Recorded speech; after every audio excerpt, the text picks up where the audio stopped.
कि सपना कैसे देख ले लू हमारा छोड़े के।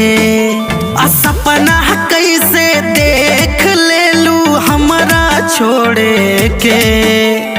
कहाँ से हुनर लैलू हो दिलवा तोड़े के। कहाँ से हुनर लैलू हो दिलवा तोड़े के। के कहरा से सिखलू सोना मुहवा मोड़े के।